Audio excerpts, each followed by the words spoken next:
Człowiek wiedzący, do kogo się odezwać i gdzie jest wejście do Jurajskiej Kotliny. Od lat zakochany w dinozaurach poznał je bliżej, odkąd te urządzały migrację po jego domu.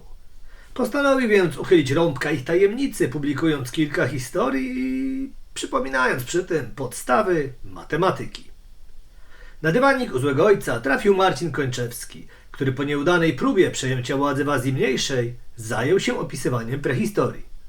Przynajmniej na razie. Witaj. Cześć, witam, fajnie tu być. Zacznijmy od rzeczy, która wielu osobom nie pozwala spać. Czy potrafisz oddychać przez usta? Wydaje mi się, że trochę tak, chociaż za dużo gadam i to może być problematyczne.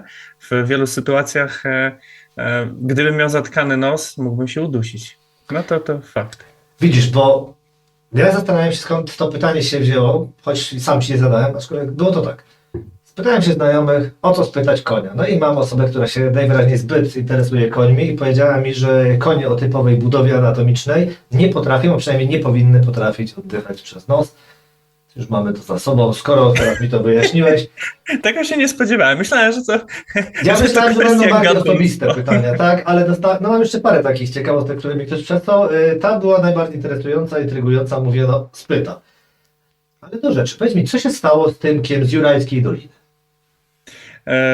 Jeżeli chodzi o Tymka w Jurajskiej Kotlinie, to w tym momencie ta książka jest tak jakby odłożona na chwilę, bo poszła do Pulp Books, no i tam na razie się mieli, że tak powiem, w wydawnictwie Pulp Books. Zobaczymy, czy to ujrzy światło dzienne, no ale właśnie w międzyczasie Tymek zaczął dorastać troszeczkę i zaistniała potrzeba wejścia w trochę inny sposób do świata dinozaurów. No właśnie, widzę, że ty chcesz od razu do tego przejść, ale ja tu spytam, bo tam pamiętam, było 8 opowiadań o Tak. Tymku. I ja specjalnie liczyłem, no i coś pojawiło się na rynku i tam nie ma 8 opowiadań. Dokładnie tak. To, wiesz, To są nie, zupełnie inne historie. no właśnie, nie ma tam wejścia. Tymek to były bajki typowe z elementami science fiction, fantastyki i łączenia naszego świata ze światem dinozaurów, które okazuje się, że znajduje się pod ziemią, u babci w ogródku, że można tam wejść pod drzewem i te wejścia do Jurajskiej Kotliny właśnie są w różnych miejscach. Ale no właśnie, to jest książka, która była ukierunkowana na takie dzieci w wieku od 3 do 4, może do 5 lat na tej zasadzie.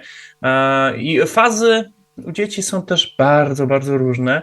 No i w momencie, w którym wiesz, pojawia się w twoim życiu, właściwie nie w twoim życiu, tylko w życiu twojego syna, Kevin sam w domu, pojawia się gigantyczna chęć i potrzeba obejrzenia Parku Jurajskiego, no to nagle takie słodkie dinozaury, które mogą pogadać z dzieckiem, tracą trochę rację bytu i trzeba wspiąć się na level wyżej właśnie.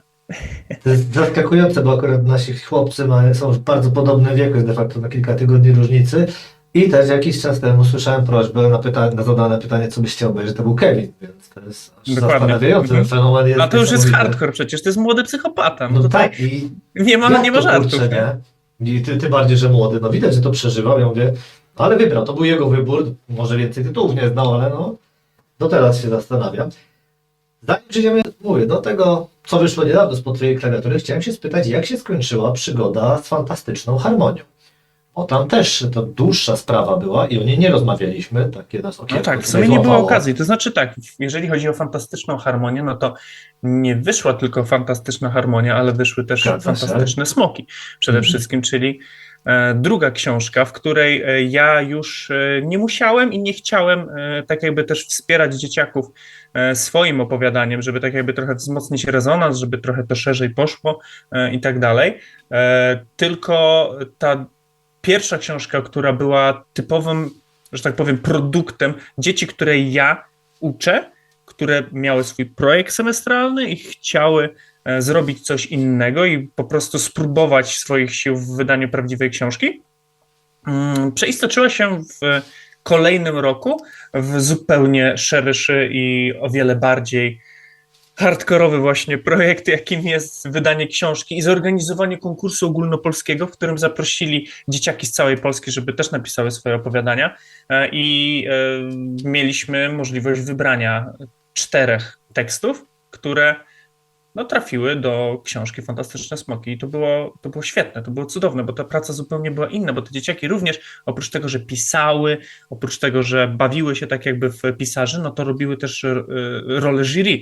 Wystawialiśmy każdemu opowiadaniu punkty, każdy musiał wystawić od 1 do 10, później sumowaliśmy te punkty, robiliśmy średnią, no i tak nam wyszły te 4 opowiadania bodajże z 21, które przyszły, chyba 2 się nie kwalifikowały niestety, bo nie były związane z tematyką i no i tak to jakoś poszło, że te Fantastyczne Smoki powstały i one rozeszły się w 2 tygodnie, cały nakład. Tam było bodajże 400 albo 500 egzemplarzy, teraz ci już nie powiem, bo to był czerwiec i nie mogę sobie spamiętać, a najlepsza rzecz, że jak pojawiły się w listopadzie w aplikacji PulpUp od wydawnictwa Pulp Books, kto miało drugie miejsce po Marcinie Mortce tylko i jego serii, tej słynnej dla dzieciaków, miało drugie miejsce w najbardziej wyświetlanych w ogóle książkach, jakie były w aplikacji w listopadzie. Także no, wow, nie? Trzeba dawać szansę dzieciakom. Super to jest. Dawać szansę to jedno, ale sam powiedziałeś, że w drugiej części ty już nie pisałeś, nie dodawałeś od siebie. Jak to jest potrafić tak oddać pałeczkę, przekazać to dzieciakom, bo to jest chyba coś trudnego u nauczyciela, bo jest wielu takich, których korci, wiesz, że będziemy prowadzić za rączkę, żeby było widać też mnie. A ty, no wiesz, pierwsza wspólnie, druga, no de facto już tylko kontrolowałeś i pomagałeś. Powiem ci tak, to wyglądało tak, że w pierwszej książce to była kwestia tego, że to rzeczywiście dzieciaki poprosiły mnie o to, żebym napisał też jedno opowiadanie, nie? Żeby, bo im brakowało jednego, chcieli mieć taką trochę dłuższą książkę, a tam wyszło bodajże 120 stron, druga książka ma już 188 albo 187 stron, to jest do sprawdzenia. Teraz, poczekaj, nie, mam ją ze sobą, poczekaj. Oczywiście. Mam ją ze sobą. O, jest tutaj i tutaj ludzie nie będą widzieli, bo to oczywiście tylko nas słyszą. Tak, ma 188 stron i jest to no już taka porządna książka dla dzieci, to już jest co czytać. Więc ja chciałem totalnie to im oddać, bo ja uważam, że na tym polega edukacja. Nawet jak już teraz nie pracuję w szkole, przeszło pół roku, grubo już przeszło pół roku, to uważam, że tą misją edukacji, misją nauczyciela jest właśnie danie tej przestrzeni i tego miejsca dzieciakom. Wiara w nich i pokazanie, że to oni mogą, a nie to, że ty jesteś na katedrze, wiesz, jesteś tym centrum uwagi i jesteś tym guru. Nie, to ty tak jakby na początku można od tego poniekąd zacząć, żeby ich zainspirować w jakiś sposób, żeby wiesz, wejść w wrażliwość dziecka i pokazać, że ty masz coś do zaoferowania, że masz potencjał, masz możliwości, żeby dać im coś więcej niż suche fakty, tylko jesteś dla nich, nie? Na tej zasadzie, pewnego rodzaju punktem wyjścia, może nawet punktem do porównania. I to jest super w roli nauczyciela, ale z każdym krokiem trzeba tak jakby oddawać tę przestrzeń, żeby nie zawłaszczać terenu wokół siebie, tylko właśnie, żeby dać możliwość im pokazania, że są zajebiste, po prostu, że mogą robić niesamowite rzeczy. To była najlepsza możliwa rzecz, jaką doświadczałem jako nauczyciel, nie? I to było super, bo no, zawsze wiesz, bo w drugą stronę to później od razu wędruje w ten sposób, że głaski i tak dostajesz jako nauczyciel, bo jak zrobisz coś takiego później, ja odszedłem z zawodu, słuchaj, i po pół roku, w październiku czy we wrześniu, przyszło pismo z Głosu Wielkopolskiego, że zostałem i tak nominowany, nie będąc już nauczycielem, do Nagrody Nauczyciela Roku. Grzecznie podziękowałem, nie wziąłem udziału, bo uważam, że to by było totalnie niesprawiedliwe wobec tych nauczycieli, którzy pracują rzeczywiście jeszcze w zawodzie. I znowu to jest ten sam punkt, o którym rozmawialiśmy, że no, trzeba dawać przestrzeń tam, gdzie inni mogą coś zrobić wartościowego. Ja już nie zrobię nic wartościowego dla tych dzieciaków ze strony belferskiej. Oprócz tego, że no, teraz będę jeździł po szkołach i robił jakieś warsztaty dzieciakom z książką, ale no, nie w codzienności, nie? Tak, właśnie dlatego też moje pytanie było tak sformułowane nie inaczej, że skończyłaś twoja przygoda, no bo z tego co wiem, nie będziesz już tego pisał. I tutaj do clou i docieramy. Powiedz mi, co teraz wyszło spod twojej klawiatury? Teraz wyszły opowieści o dinozaurach, czyli otworzyłem bramę do parku przepraszam, do mojego świata kredowego, No tak, ale no tak, no tak. wiesz, inspiracje są proste i jest jedno źródło, w którym można doszukiwać się tego, skąd się te wszystkie moje dinozaurowe historie biorą. No to jak byłem mały i na VHS-ie oczekiwałem, pamiętam tego, żeby dostać Park Jurajski, jak obejrzałem, to jest punkt zwrotny w życiu, nie? W sensie serio. To jest moment, który to jest najsilniejsze oprócz szczęk, to jest najsilniejsze wspomnienie z dzieciństwa, jeżeli chodzi o obcowanie z czymkolwiek kulturowym, nie? No, i realnie po prostu fiksacja maksymalna. To nie jest tak, że nie interesowałem się wcześniej, bo oczywiście, że się interesowałem. Uwielbiałem różne rzeczy dinozaurowe, ale tutaj to było po prostu jakby nie wiem, wywaliło w kosmos po prostu. I potem po latach, wiesz, odkrył to na nowo we mnie, tak jakby odkopał młody, po prostu. Bo to nie jest tak, że ja tego w jakiś tam sposób lekko nie zaimplementowałem, nie? No bo jasne, że tak, że no pierwsze dinozaury to ja mu kupię. Moja żona skwitowała, pamiętam to tekstem, jak przyszedłem z pierwszym dinozaurem, miał 1,5 roczku niecałe i wróciłem po prostu z pracy z dinozaurem pod pachą, a Aga mówi, no to zaczęło się. No i tak rzeczywiście się zaczęło i trwa do dziś. Wiadomo, że jest teraz Harry Potter, są Pokemony, są kacze opowieści, ostatnio komiksy zaczęliśmy czytać mocno, encyklopedie też o zwierzętach strasznie go jarają, ale te dinozaury cały czas są, nie? I to też jest obecne mocno w życiu młodego i ciągle się tym jara, a to jak przyszła książka, jak leciał ze mną z kurierem, bo źle wpisałem na taką gigantyczną pakę książek, źle wpisałem adres dostawy i kurier nie miał tam jeszcze numeru, bo z kolei tutaj w drukarni nie podano mojego numeru, a ja jakoś jakimś cudem to uzyskałem. W ogóle co to jest za historia? On wsiadł ze mną w auto i gonił tego kuriera, do którego wysłali mi bezpośrednio połączenie. Niesamowite w ogóle, jak to wszystko wyszło, a młody się tak jarał, że całą książkę przeczytał w 2 dni. 136 stron ze mną. Także no jest grubo, nie? Ale zaraz, sam przeczytał, czy ty mu ją No czytałeś? nie, no ze mną oczywiście, że ja musiałem ślęczeć nad książką, do której miałem lekkie nawet obrzydzenie już w pewnym momencie, bo wiesz jak to jest z redakcją, No tak. jak siedzisz i dostajesz od redaktora te poprawki, zaglądasz do niej kilkukrotnie i poprawiasz to, a niekoniecznie może chciałbyś coś poprawić, tylko redaktor no jednak sugeruje ci, że powinieneś, boksujesz się z tą książką. To jest doświadczenie, które trochę buduje niechęć wobec tekstu, ale jak już jest ten papier w ręce, to było to wow, super, czytamy. No widzisz, a powiedz mi tylko, czy dalej u was po domu te dinozaury się szlajają i dalej migrują, kombinują? Jeżeli powiem ci szczerze, teraz przeszlibyśmy się z kamerką po chacie, to na bank byśmy coś znaleźli. Może już nie migrują po podłodze, ale znajdują się w bardzo wielu nieoczywistych miejscach. Na przykład na stoliku kawowym na pewno stoi teraz tyranozaur koło zamku Hogwart, koło wieży hogwarskiej, którą zbudowaliśmy z Lego 2-3 tygodnie temu, bo wczoraj w zabawie Tymek po prostu bawił się w to, że zamiast smoka, rogogona węgierskiego, no atakuje tyranozaur Harego, no i w ten sposób musi jakoś powalczyć o zdobycie kolejnego levelu w turnieju wszechmagicznym, więc no dzieje się, nie? Turniej turniejem. Krótki strzał. Który z dinozaurów jest twoim, a który Tymka faworytem? Powiem ci szczerze, że u Tymka to się strasznie zmienia, ale to też może dlatego, że u mnie też to się zmienia. U mnie zawsze był Velociraptor, w sensie sprytny, o wiele bardziej taki niepokojący był w porównaniu do tyranozaura. Potem oczywiście, no wiesz, jak się człowiek dowiedział o tym, że Velociraptor wcale nie był wysokości człowieka, tylko bardziej wysokości wilka i polował raczej na mniejsze zwierzęta, w stadzie nawet nie rzuciłby się na żadnego takiego dużego osobnika, no to nadal to nie zmieniało faktu, że te raptory były dosyć mocno. Stegozaur jest bardzo mocno u mnie też zakorzeniony. No a u Tymka teraz, w tym momencie, najbardziej siedzi spinozaur. No, ten spinozaur pochwalił się, byliśmy teraz 2 dni temu w Solcu, tam też robiliśmy taką rundkę po parku, robiliśmy sobie zdjęcia, ja też robiłem wywiad i jak stanęliśmy koło spinozaura, no to było, cień rzeki, tata, cień rzeki, jest.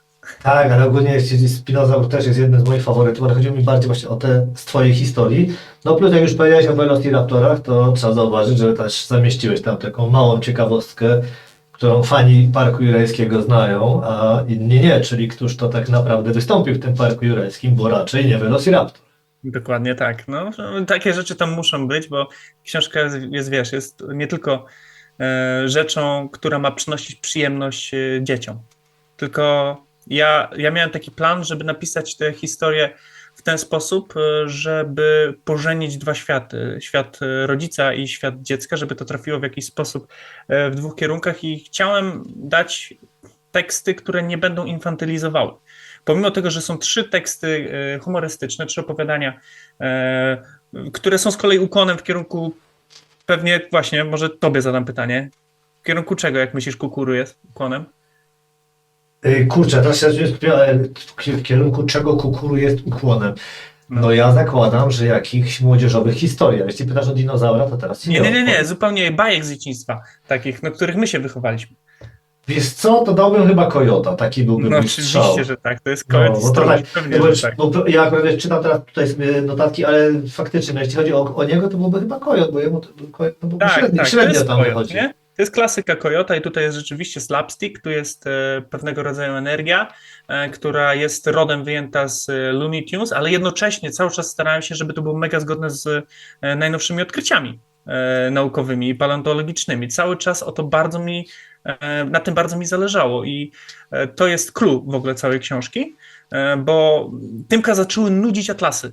Mhm. Nie? Zaczęły nudzić go tego, wiesz, takie suche fakty i to odkrywanie, że kupujemy książkę jakąś, to on zobaczył książkę w Empiku, zobaczył gdzieś tam, zamawiamy sobie albo kupujemy już bezpośrednio w sklepie, no i wszędzie jest to samo praktycznie, no bo co można nowego odkryć, a potem włączyliśmy, wiesz co, dokument Wędrówki z dinozaurami.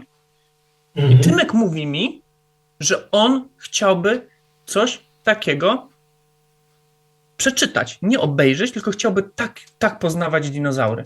I wiesz, my się zaczęliśmy w to bawić na początku, nie? Tak jak w opowieści o Tymku w Jurajskiej Kotlinie powstawało, kiedy odpieluchowywałem go, ja mu to opowiadałem, tak te tutaj powstawały też już na początku i potem zacząłem to kontynuować z nim w zabawach i jak już był starszy, no to zaczęły powstawać te historie i tu po części on je wymyślał, w ogóle to jest najlepsze. I on był strasznie wpieniony na początku, jak ja to spisałem, jak Aga mnie namówiła, żeby to spisać i ja zmieniłem końcówkę Kukura ostatniego. Ostatni Kukuru z Tarbozaurem kończy się tym, że też mu się nie udaje, a w historiach, które mu układaliśmy, w końcu mu się udało. No powinno, tak. Tak, powinno mu się w końcu udać, w trylogii Kukura powinno się mu udać i Tymek był absolutnie wpieniony, że mu się cały czas nie udaje i był obrażony na mnie. Realnie był obrażony, że na papierze to wyszło zupełnie inaczej i trochę tam modyfikowałem poniekąd pewne rzeczy mu na początku. Jak czytałem mu to zmieniałem. Trochę treść to było w ogóle śmieszne. No ale później no to on też już dojrzał, to minęło kupę czasu, od kiedy nie napisałem, bo napisałem je rok temu. I więc wiesz, to już jest co innego. Inny też chłopak zupełnie, bo prawie w marcu 6 lat, no to już kurczę, stary byk zaraz do szkoły, nie? To prawda, aczkolwiek mówię, że robiłeś to tam, żeby dać radość, naukę, a jak ci przed tą audycją mówiłem, strach. Zaznaczyłeś tutaj, co jest humor, emocje, straszność. No ja miałem z pszczelarzem tak, że po balladzie o Twardodziobie jest historia, która ma jeszcze więcej oznaczeń straszności, czyli aż 4. I młody, po tym co przeczytał wcześniej, tak jak zobaczył, to mówi zaraz, ale tu są 4 kropeczki. Czy to oznacza, że ich tu więcej umrze niż w poprzedniej historii? I on zaczął się zastanawiać, czy on chce i naprawdę, tak jak mówisz, tak jak mi mówisz to prywatnie, że celowo zaznaczałeś, że chciałbyś, żeby to jednak były pewne takie spoilery, czy ta historia będzie straszna, czy wesoła. No to ja byłem zaskoczony, że no właśnie na tego 5,5-latka, czy niemal 6-latka to faktycznie działa. No i on zwraca uwagę na to. No to dla mnie to jest kluczowe, to znaczy ja nie widziałem czegoś takiego w ogóle w książkach wcześniej i to przeniosłem bezpośrednio z filmu, z seriali, gdzie masz trigger warningi, czego możesz się spodziewać, dlaczego na przykład dany serial animowany nawet jest od 7+. Nie, no bo na przykład jest przemoc, powiedzmy. No to ja chciałem dać tutaj taką informację, bo no, pierwowzorem pomysłu na to, co tutaj było takim fundamentem opowieści o dinozaurach, no to jest to, że my chcieliśmy operować na odkryciach paleontologicznych i na podstawie pytań, które Tymek zadawał, ej tata, jak to mogło się stać, że na przykład, wiesz, właśnie wspomniałeś o balladzie o Twardodziobie, no to jest historia oparta na odkryciu paleontologicznym polskiej wyprawy z 1971, jedno z najsłynniejszych znalezisk w ogóle jakichkolwiek dinozaurów, bo rzeczywiście to był dowód na to, że dinozaury ze sobą walczyły, bo znaleziono szczepionego ze sobą protoceratopsa, velociraptora i Tymek mówi, ale jak to tata doszło do tego, w ogóle co to mogło być? No i tak powstała ballada o Twardodziobie, ona była pierwsza. I później za każdym razem ja robiłem gigantyczny research do tej książki, żeby odnaleźć te dinozaury, które rzeczywiście w odpowiednich środowiskach mogłyby się spotkać ze sobą, mogłyby ze sobą funkcjonować. Konsultowałem to z znajomymi z grup o dinozaurach i weryfikowaliśmy to. Oczywiście licencja apoetyka jest też istotna i niektóre rzeczy muszą być tu naginane, no bo jasne, że tak, no bo liczy się opowieść. Finalnie liczy się zawsze opowieść, ale wydaje mi się, że na maksa dałem tutaj to, co było istotne i dlatego te trigger warningi. Wiesz, no bo dinozaury to nie są kuźwa pluszowe misie, nie? Na tej zasadzie, tylko to są zwierzęta. A zwierzęta walczą o przetrwanie. Po prostu. I ja nie chciałem wyrugowywać tego. Ja uważam, że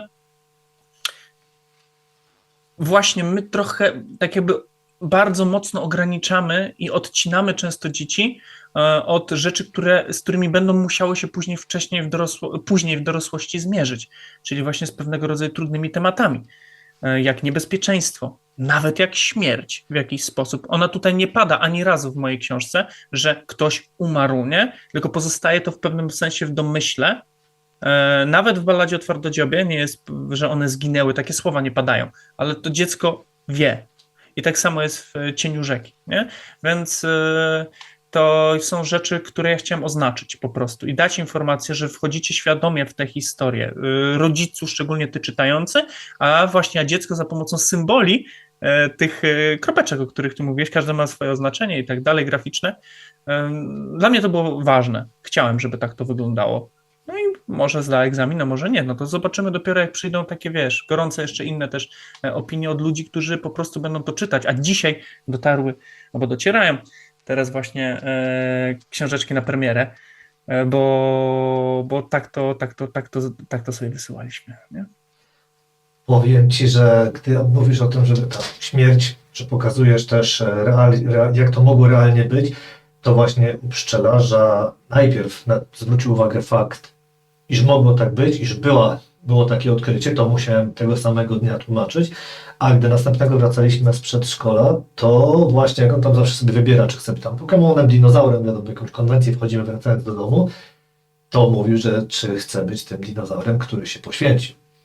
Bo to był rodzic, wiesz, więc zapamiętał to no i stąd jak następnego dnia, bo tak starałem się mu codziennie dawkować, żeby mógł sobie spokojnie w to wejść, no to dlatego pytał o te kropeczki.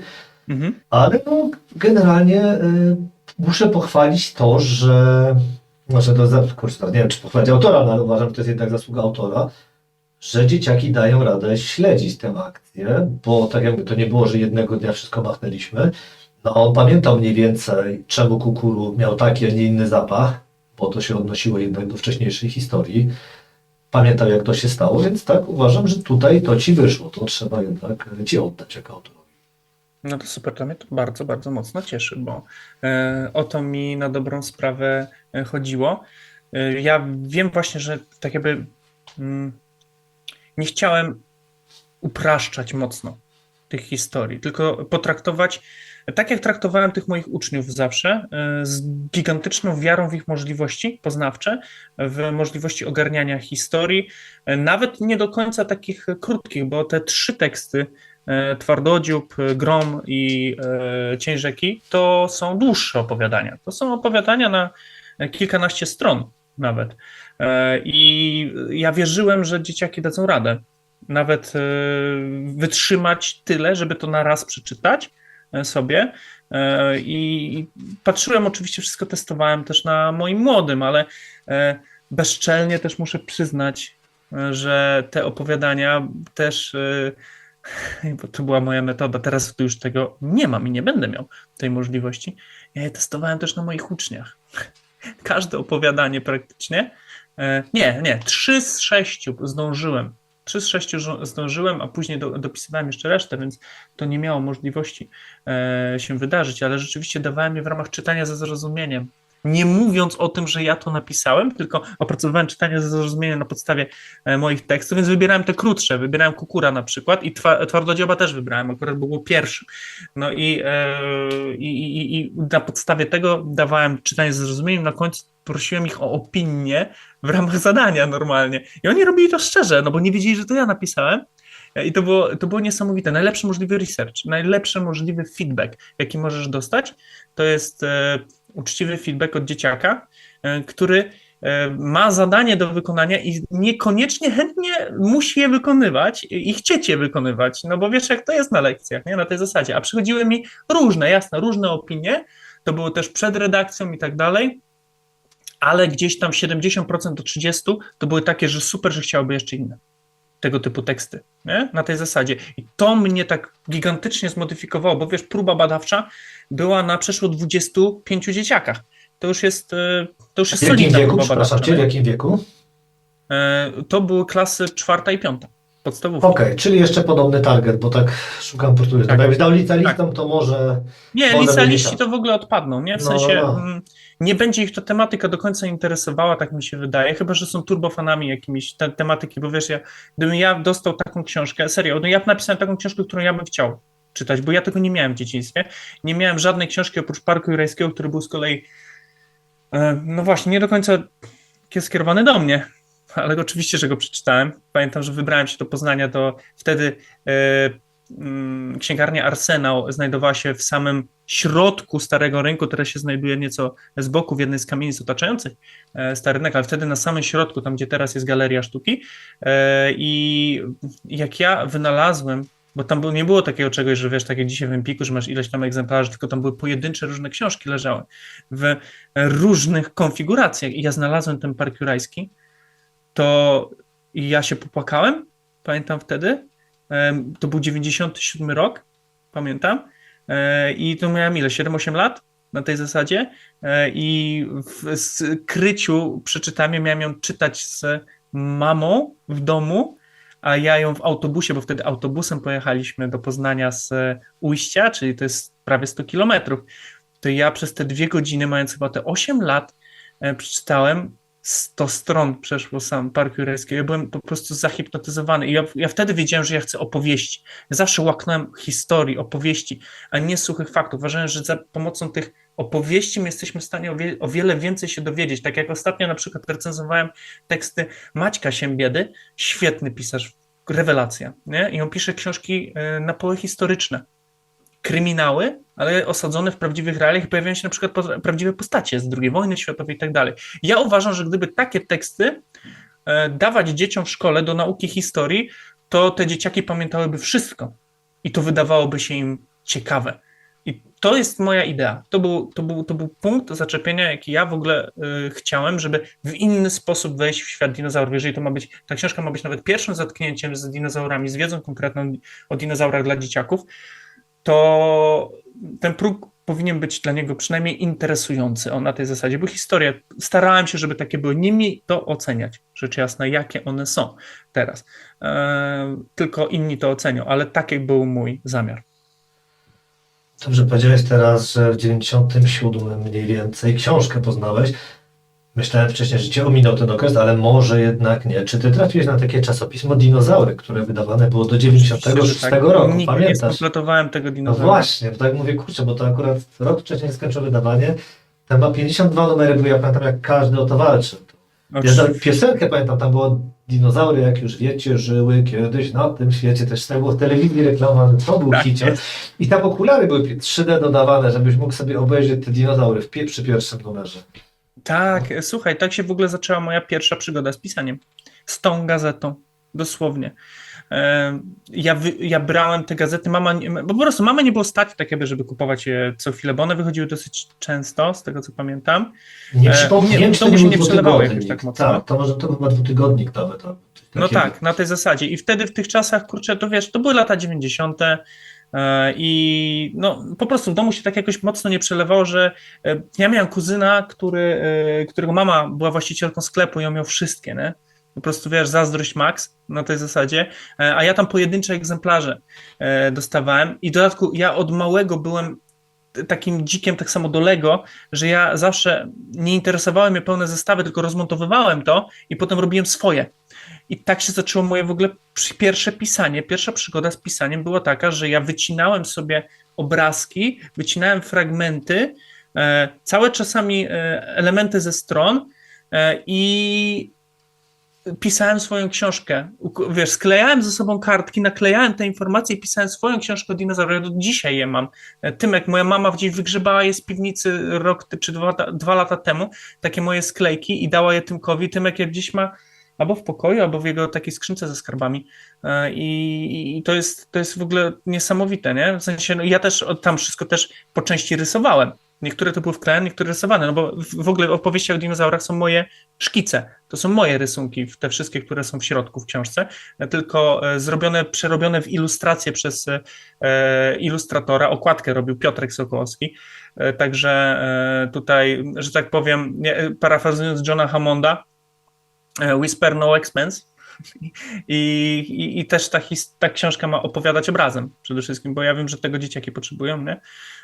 No, ale tak to się zaczęło, nie? Właśnie od tej gazety. Dzięki za wspominkę. No nie, bo tak mi się przypomniało teraz, że mówisz lata, a ja pamiętam, że to czytałem, bo nawet sobie sprawdzałem ostatnio, że to był 94, 96, bo zacząłem się zastanawiać, gdzie ja miałem ten szkielet, bo częściowo mi się go udało zbierać, też go nie miałem całego, ale pamiętam, że miałem Był taki fluorescencyjny, nie? Tak, on jeszcze, tak, bo był taki biały, ta fluorescencja, pamiętam, że ona była taka zielonkawa, ale mam wrażenie, że ona z czasem jakoś tak... Bledła. Tak, nie chcę tak, mówię, teraz nie chcę tego już swoimi wspomnieniami przytłumić, ale było i pamiętam generalnie, że wiedza zawarta w tych gazetkach była całkiem niezła, bo ona do dzisiaj jest w miarę aktualna, bo tam część tych informacji jeszcze się pamięta. Musiałbym to zweryfikować, czy one tam jakoś nie zostały obalone. Ale wiesz, część tych początkowych była, no wiadomo, że na pewno zostały obalone chociażby przez pióra, takie rzeczy, ale generalnie jakieś tam podstawy do tego, żeby zacząć, były dobre. No, ale to skoro już mówimy o takich starociach, to czy ty czytałeś książkę, ja musiałem teraz sprawdzić autora, bo nie byłem pewien, Karnozaur, to było Johna Brosnana. To jest ta książka. Oglądałem film, który jest filmem takiej B-klasowym i on wychodził w tym samym czasie, co Park Jurajski. I to jest urokliwy paszkwilek, na dobrą sprawę, który, gdyby miał większe pieniądze, mógłby być takim Parkiem Jurajskim. Mówiono nawet, że trochę się Michael Crichton trochę inspirował nawet tym Karnozaurem, bo to były takie dwie książki, które wychodziły podobnie i podobną tematykę robią, tej inżynierii genetycznej podejmują. No ten Brosnan to ale książki same nie czytałem. No właśnie, nagrałem o książkę, bo ona wyszła kilka lat wcześniej. Tak. I mimo, że autorowi podobał się Park Jurajski, to ze względu na te podobieństwa, on później był bardzo antywznawianiu swojej własnej książki, bojąc się, że zostanie oskarżony o splagiatowanie, mimo że swoją napisał 6 lat wcześniej. Wiesz, Dokładnie tak. No ale kończ to jest to, zostawmy ją. Jeszcze mam później może, ale nie będę o to pytał, to dam sobie na koniec jako cytat, bo był jeszcze sitcom. Taki pewien o dinozaurach, to mam na zakończenie rzucimy cytatem z niego. Ale zmienimy na chwilę temat. Powiedz mi, czy masz jakieś porady dla osób zastanawiających się nad wydaniem twórczości? Bo akurat wiem, że młoda blogerka z twojej okolicy, stojąca stroną Los Kudłaczos, niedawno pytała, jak to zrobić, poszukując, mówię tak, zamiast dzwonić do ciebie, mówię, zapytam tutaj, jak pomóc komuś, kto chce coś wydać. Wiesz co, przede wszystkim to wymaga podjęcia decyzji przede wszystkim. Czy chcesz to wydawać i masz wiarę w ten projekt na tyle, że chcesz to wydawać w ramach self-publishingu albo jakiejś takiej spółki, bo tutaj, jeżeli chodzi o opowieści o dinozaurach, to jest to historia, która zostaje wydana przez Ink & Code i to jest takie wydawnictwo, które założyłem wspólnie z moim przyjacielem Darkiem Kacbanem, z którym najpierw stworzyliśmy aplikację i ta aplikacja do tego też jest jej siostra tej aplikacji głównej, na którą my pracujemy, to jest tak jakby też ta jedna z rzeczy, którymi się zajmuję po odejściu z pracy, to jest aplikacja dla nauczycieli, którą tworzymy, z zadaniami właśnie i quizami. My postanowiliśmy wyodrębnić jakiś tam z niej element, zbudować ją pod opowiadania, żeby no też pogłębić właśnie sposób doświadczenia tej książki na zupełnie inny level i coś zupełnie innego i dlatego to jest pierwsza taka książka interaktywna o dinozaurach też, no ale tutaj to jest gigantyczne przedsięwzięcie. To nie oszukuję. Żeby to zrobić na dobrym poziomie, to trzeba mieć duży budżet i trzeba mieć wiarę w to i przede wszystkim rynek jest tak trudny, jest tak spaczony, mi jest łatwiej, bo mam Koń Mówi. I nie będę ukrywał, że Koń Mówi powoduje to, że jest ten tak jakby klient w jakiś tam sposób i kanały dotarcia i też lata dawania czegoś totalnie non-profit z mojej strony, czyli na przykład recenzowania jakichś książek, znajomych, tworzenia tych relacji i tak dalej, to zaowocowało taką pozytywną zwrotką w moim kierunku, której się kompletnie nie spodziewałem i która jest niesamowita, jest fantastyczna, że mi jest po prostu łatwiej, dlatego to jest trudne, bo sprzedać coś jest naprawdę trudno, można nawet mieć zasięgi, ale potem ty dajesz się za darmo te posty, na przykład będąc twórcą internetowym, a potem jak ty masz coś sprzedać, żeby ktoś coś kupił, a nie dostaje tego za darmo, to jest zawsze trudniej. Możesz mieć kilkadziesiąt tysięcy ludzi, tak jak ja mam, a to nie musi się 100% przykładać. U mnie się akurat w miarę przykłada. Jesteśmy zaskoczeni i mieliśmy problem z pakowaniem pierwszej partii nawet książek, ale tutaj no właśnie to też było wsparcie różnego rodzaju innych kanałów, które nie tylko były moje, nie? Na tej zasadzie. No a druga książka, którą ja robię, która pojawi się za 3 miesiące bodajże, czy 4 miesiące, czyli Mielno. To już jest książka, która pójdzie u giganta, no bo pójdzie u Labretto, którego właścicielem jest Legimi. Także to na tej zasadzie pójdzie. To jest zupełnie inna historia, to już jest sążnisty kryminał gangsterski osadzony w Mielnie z elementem i ukłonem w kierunku Szczęk. Także to jest ta rzecz, która strasznie mnie też jara, no ale tutaj ja po prostu jestem autorem i wchodzę tak jakby, jak ostatnio wstawiono posta na Instagramie wydawnictwa, wchodzę do konstelacji Gwiazd Labretto. Rozśmieszyło mnie to strasznie. I ja nie będę musiał tutaj się tak jakby martwić wieloma rzeczami, tak jakby wydawniczymi, bo serio, to jest kupa roboty, kupa pracy, żeby dopilnować taką książkę i jeżeli ma się realnie, serio mówiąc, jeżeli masz robotę, jeżeli masz pracę na etat i chcesz wydać książkę, nie rób tego. Ja po prostu teraz pracuję na dobrą sprawę z pisania, z robienia różnego rodzaju rzeczy, wykładów na studiach, ale wykłady na studiach mam w weekendy i działam na współpracach, też mamy tę naszą aplikację, którą rozwijamy, więc robię dla siebie na dobrą sprawę i jestem w stanie wygospodarować pewnego rodzaju przestrzeń. Nie? Jeżeli chcesz to zrobić na dobrym poziomie, to nie będzie to takie łatwe, jeżeli nie będziesz miał przestrzeni i czasu. I to od razu mówię, bo ilość pracy przy takiej książce jest gigantyczna. Po prostu wczoraj nawet pakowanie, pomimo tego, że mój kumpel Bartek, którego serdecznie pozdrawiam, który mi pomaga to tak jakby ogarnąć typowo shippingowo, czyli wysyłać te wszystkie książki, no to my spędziliśmy kilka godzin na wysłaniu pierwszej partii, a nie wysłaliśmy wszystkich, wysłaliśmy tylko te do paczkomatów. Dzisiaj będą szły kolejne do osób, które zamówiły kuriera, bo to jest dużo roboty, naprawdę dużo roboty, nie? No i dodatkowo kontrolowanie wszystkiego, tak jak mówiłem, już opowiadałem, kurierzy, nie kurierzy, to jest niesamowite, korekta, redakcja, dopilnowanie tego, żeby było wszystko w terminie, negocjowanie zmian z grafikami, z ilustratorami, bo ci się tutaj coś nie podoba i tak dalej. Przede wszystkim napisanie tekstu w formie takiej, że ty dbasz o to później, żeby to wyszło, to jest najbardziej chyba klasyczny, jaki w życiu mógłbym powiedzieć, przykład wierzchołka góry lodowej. Napisanie tekstu to jest To jest najłatwiejsze, to jest najprzyjemniejsze.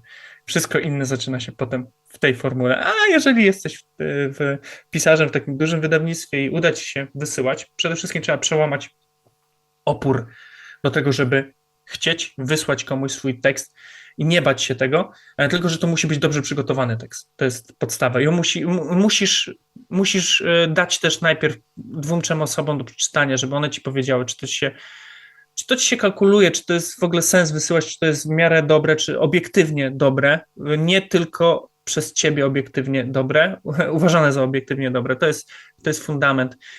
No o tym moglibyśmy rozmawiać godzinami tutaj, serio, o wydawaniu tak jakby o różnych innych rzeczach. Ja też jestem na dobrą sprawę na początku, ale no już kilka rzeczy wydałem i to też dziecięcych i tak dalej, wiadomo, że to było zupełnie co innego, ale też moje opowiadania już wychodziły, więc no, minimum jakiejś wiedzy mam, ale nadal jestem trochę świeżynką tutaj w tej mierze. Zobaczymy, co bym powiedział na przykład za rok albo za pół roku, kiedy obydwie te książki tak jakby będę miał już pewnego rodzaju wiedzę, taką jak one się realnie tak jakby sprzedały. No wiem, że opowieści o dinozaurach jest z nimi dobrze w miarę, jest fajnie i będzie to się mocno rozkręcało, bo też trzeba uderzać drzwiami i oknami i często oferować się na przykład do takich spotkań autorskich, nie? Na tej zasadzie, no bo tutaj ja sobie to nastawiam, żeby chodzić też do szkół, bo ja umiem to robić, nie? Na tej zasadzie, no bo mam doświadczenie nauczycielskie, więc będę sobie krążył po tych szkołach i robił różnego rodzaju warsztaty, później samo to będzie się może nakręcało już, jak będą jakieś opinie chodziły. Zobaczymy, jak to będzie. No ale na to trzeba się nastawiać po prostu.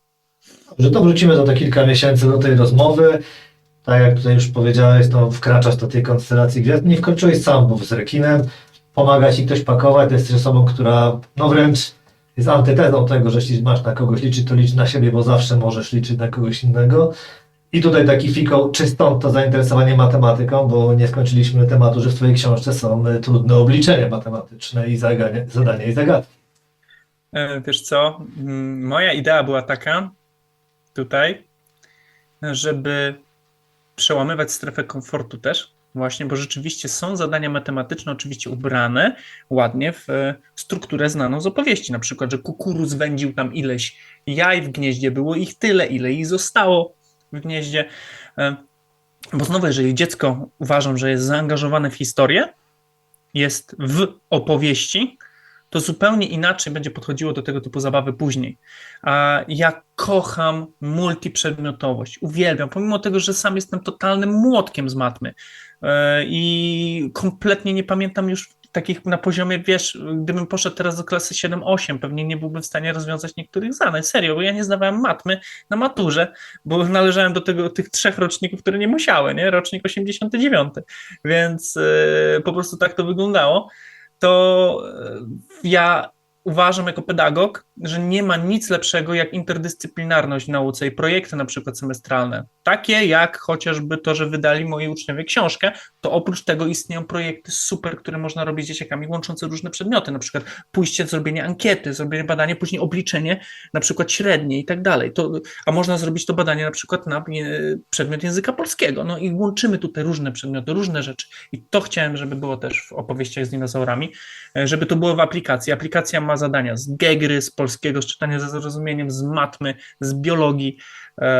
No jest praktycznie każdy przedmiot tutaj, który byś chciał. Później te zadania są, jest ich mnóstwo, są podzielone na levele, można sobie ściągać tapety później z ilustracjami z książki, kolorowanki, czyli moje szkice oryginalne można ściągać. Także fun, nie? I jednocześnie nauka. Czyli to wszystko, co we mnie się działo tyle lat, po prostu jest w tej książce. Tyle, nie? To teraz trudniejsze, bo już i matematyka była, którą zamkniemy, to taki delikatny temat, ale było wydawanie książek, było czytanie, no i też miałem jakieś taką ofertę, żeby wydać, tak się wyrażę, swój produkt w e-booku. Nie zdecydowałem się na to, no i tak szczerze mówiąc, rynek rynkiem, ale czy ogólnie dobrym pomysłem jest czytanie dzieciakom e-booków, bo wiesz, nie każdy rodzic ma czytnik. No więc w tym momencie chodzi mi o takiego rodzica, który musi to robić na telefonie, na smartfonie, bo akurat dlatego ja też bardziej dawkowałem. Nie tylko chodziło mi o informacje dla młodszego z moich pszczelarzy, no ale on leżąc ze mną i czytając, no to tym razem nie miał tego, wiesz, fizycznego doświadczenia czytania, tylko zaczynał patrzeć mieć telefon. Tak. Chodzi mi o sam fakt, że jak się nie, wiesz, o takie rzeczy, jak jednak ten e-book, tak pytam Ciebie, jako ojca, jako rodzica, nauczyciela, jak to odbierasz? Wiesz co, jeżeli chodzi o w pewnym wieku o formę czytania, to ja uważam, że mniej więcej od klasy 4 dla mnie nie ma żadnego znaczenia, w jaki sposób ty docierasz do opowieści. Czy to będzie audio, czy to będzie e-book, czy to będzie książka. Wiem, że pewnie mnie teraz, ukrzyżuje mnóstwo słuchaczy, którzy będą słuchali tego naszego wywiadu, ale ja uważam, że nie ma to znaczenia. Dlaczego? Bo liczy się opowieść. I liczy się doświadczenie kulturowe, które jest absolutnie kluczowe, no, ale do pewnego wieku książki są lepsze w wersji papierowej. Już mówię dlaczego, no bo nasz umysł nie powinien, nasz umysł za tak mniej więcej do wieku, nie wiem, 7, 8, 9 lat, no nie powinien być tak jakby bombardowany niebieskim światłem. Ekran jasny. E-booki mają trochę inaczej to zrobione. To światło nie idzie w nas, tylko to jest podświetlany ekran. Lepiej, jasne. Więc to jest jeszcze w porządku, ale wiem, że na przykład na telefonach i tak dalej, bo niektórzy też czytają e-booki na telefonach, no to uważam, że niekoniecznie może do pewnego wieku powinno to się robić i dlatego nasza książka nie ma e-booka. Ona będzie miała tylko i wyłącznie papier i będzie miała audiobooka. Taka była moja decyzja.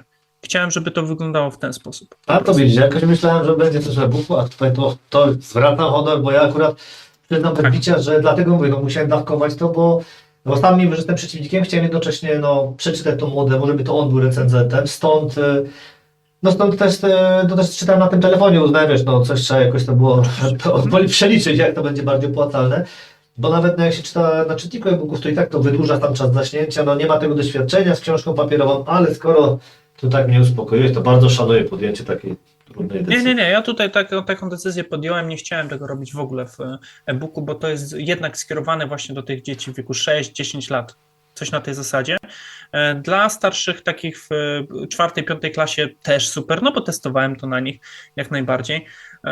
Ale wiem, że tematyka po prostu dinozaurowa jara dzieciaki gdzieś tam od 6 No tak, tą książkę później lat, sam możesz sobie obejrzeć choćby po to, żeby wrócić do tych Twoich ilustracji, więc jak masz jednak formę fizyczną, to też jest zupełnie inaczej. No już pomijam, że liniowość historii jest lepiej przyjmowana właśnie na papierze, czy takie najprostsze badania o tych dowolnych, to były dowolne ruchy gałek ocznych, teraz będę z głowy mniej więcej cytował, to jeśli jest podczas spaceru, to chyba masz 40 do 100 ruchów gałek ocznych na 20 sekund, podczas czytania książki to masz 40 do 55, a smartfon Ci wyłącza na rząd 5 do 7 i to jednak rozwojowo jest inaczej. Dlatego tu pytałem, bo wiem, że ta książka będzie dla młodszych.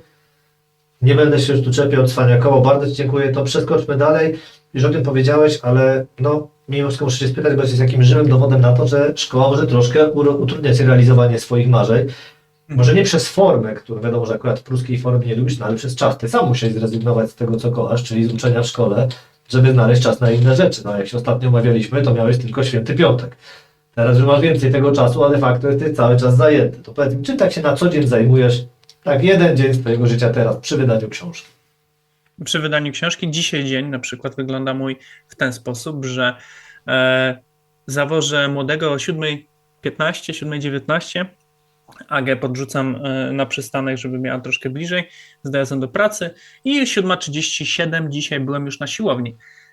I jestem tam gdzieś tam do 8:30, o 8:45 miałem kola, w międzyczasie przybiegł, sam tutaj słyszałeś, to był drugi kurier, więc musiałem szybko się spieszyć przed kolem jeszcze, żeby dać mu paczkę z książką i później mam wywiad tutaj z tobą, później będę pisał do czasopisma, do Netfilmu, akurat mam zaległą recenzję, Stranger Things będę sobie recenzował.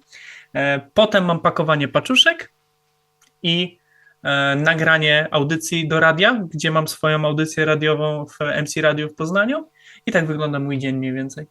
A są dni takie, w które mam na przykład, że poświęcam na pisanie bardzo dużo, też jutro idę na przykład do kina popracować, bo idę na Hamleta, no i później też mam recenzję zabukowaną. No jest pisanie oczywiście opowiadań, książek. Teraz w tym momencie, jak jestem w procesie redakcyjnym Mielna, za chwilkę, bo to będzie za tydzień gdzieś tam startowało i jestem w momencie absolutnego piku, jeżeli chodzi o promocję opowieści o dinozaurach, bo ta premiera 22 stycznia, więc no, to jesteśmy w epicentrum, że tak powiem, zainteresowania i będą teraz spływały też pewnego rodzaju rzeczy, tematy związane z opowieściami, no to trochę to więcej zabiera czasu, nie? Zdecydowanie. No i tak jakby napisanie jest tego mniej i muszę trochę się sprężyć, bo jednocześnie też coś tam na tym Koń mówi wpada, nie? Cały czas. I tego oczekują też moi odbiorcy. No to nie oszukujmy się, że no ta książka to jest jakiś tam dodatek dla nich, a oni oczekują jednak też tego konia, który będzie recenzował filmy i będzie recenzował książki. I no, na tej zasadzie to musi się wszystko kulać. Więc tak mniej więcej to wygląda. A za chwilkę dojdą jeszcze spotkania autorskie, bo mam, o Jezu, 7 w ciągu najbliższych 2 tygodni. Także będę sobie chodził w stroju Alana Granta i pokazywał dzieciakom. A to jest dinozaur Gadziu Miedniczny. Pięknie, no czas masz widzę zapewniony, to trzeba nawiązać do poprzedniej rozmowy, bo nieprzypadkowo mówiłem o przejęciu władzy w Azji Mniejszej. Czy wciąż gdzieś tli się to twoje marzenie o tym, żeby przejąć władzę w Turcji? Powiem ci szczerze, że nie udało mi się to nadal, ale byłem w Turcji. O, widzisz, czyli krok po kroczku. Poleciałem sprawdzić co i jak w ogóle i jak to wygląda. Widzę małe perspektywy na to, bo poczułem się totalnie onieśmielony, jak jeden Turek po prostu mnie wciągnął za rękę do sklepu i chciał mi sprzedać buty. Strasznie to było zawłaszczające moją przestrzeń. Ja jestem totalnie niedotykalski i akceptuję tak jakby dotyk najbliższych osób i to najlepiej mojej Agi, a zawsze odczuwam delikatny dyskomfort, jak z innymi jakoś tam bliżej na przykład się stykam, przytulam czy coś. Musi być naprawdę, muszę mieć jakąś taką, musi być vibe do tego, a ten tu mnie zaczyna ciągnąć po prostu. Mówię, nie no, wale, to nie zdobywam tej Turcji, nie przejmuję w niej władzy, bo to nie ma sensu. Może teraz wyjaśnić, o co chodzi słuchaczom, bo mogą już nie pamiętać. Może nie pamiętaj, no powinni się tak naprawdę sprawdzić w poprzedniej rozmowie, ale przypominam, że w nocy z 15 na 16 lipca 2016 roku doszło właśnie do nieudanego puczu w Turcji, a dokładnie 16 lipca 2016 roku pojawiła się strona Koń Mówi. I tak właściwie to w tym roku już 10 lat.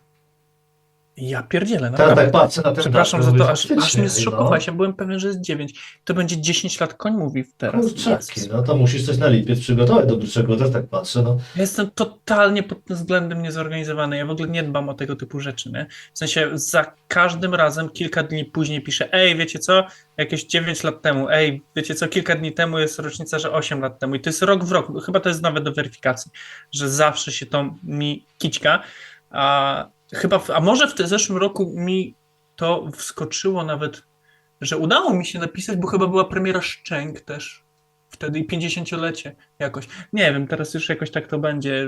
Ciężko mi się ogarnąć. Ja mam problem z tego typu datami, a pamiętam daty na przykład, nie wiem, urodzin jakichś tam aktorów, nie? To jest w ogóle dziwne. Mój umysł jest bardzo dziwny. Także czasami ciężko jest mi ze sobą funkcjonować pod tym względem, jeżeli chodzi o planowanie jakiejś rzeczy. A o dziwo, proces wydawniczy, jak jestem w nim i ogarniam, no to wszystko idzie, nie? To jest dziwne. Chyba chodzi o motywację, nie wiem. Ja tak jeszcze tylko chciałem zwrócić uwagę, że jeśli nie będziesz chciał zdobywać, to możesz zawsze spróbować kupić sobie państwo, bo no, szkielety dinozaurów chodzą całkiem nieźle na No, rynku. szkodliwe. Pamiętam, że Stegosaur Apex 44,6 miliona dolarów. 2 lata temu. No właśnie, a Tak. też kupują mnie bardzo chętnie właśnie szejkowie na Tak, to swoim stolecie. właśnie w tym 2004 przebito rekord, bo wcześniejszy należał Stan, Tyrannosaur Stan 31,8 miliona dolarów i ten trafił właśnie do Abu Dhabi. Tak jest. No, to pamiętam. To było głośne, bo ten stan był najbardziej kompletnym szkieletem tyranozaura odkrytym w ogóle, nie? No, Na tej to zasadzie. w ogóle Jeżeli jest- dobrze pamiętam, bo jest jeszcze Su, która jest w Stanach cały czas i ona chyba teraz jest najbardziej kompletna, że tak.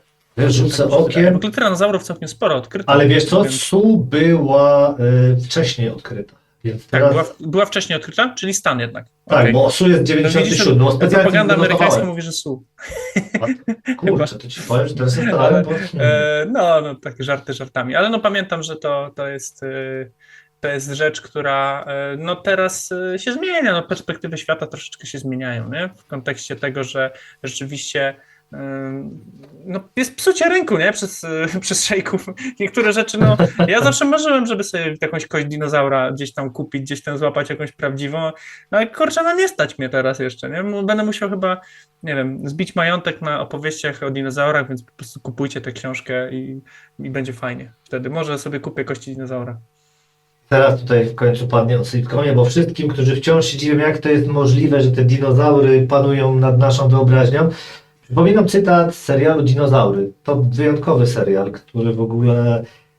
Generalnie wymyślił go Jim Henson, przepraszam, ale by tu babola strzelił, ale on go nie realizował. I tam było takie hasło, no przed samiutkim końcem, zanim pojawia się jedna z ulubionych moich postaci, czyli Howard Hand Up Me, podaj mi rękę, było ostatecznie dinozaury były na Ziemi od 150 milionów lat. Nie może być tak, że po prostu znikniemy. Tutaj jest dla nich dobry prognostyk. Ja Ci bardzo dziękuję za dzisiejszy udział w audycji. No, wszystkim, którzy jeszcze dotąd dotarli, polecam, no, subskrybujcie kanał i czytajcie dzieciakom przede wszystkim. Czy to już będzie na tych e-bookach. Damy radę. A tych, którym mało końskiego głosu, zapraszam do przesłuchania naszej rozmowy z grudnia 2023 roku. Jest ona do odnalezienia tam, gdzie słuchacie tej rozmowy, gdzie posłuchacie na dywaniku złego ojca, więc bardzo Ci dziękuję i kilka słów dla Ciebie. Ja dziękuję bardzo za gościnę i za przemiłą rozmowę. Mam nadzieję, że moje godulstwo nie zamorduje słuchaczy, bo jak się odpalam, to nie jest to łatwe, żeby mnie zatrzymać.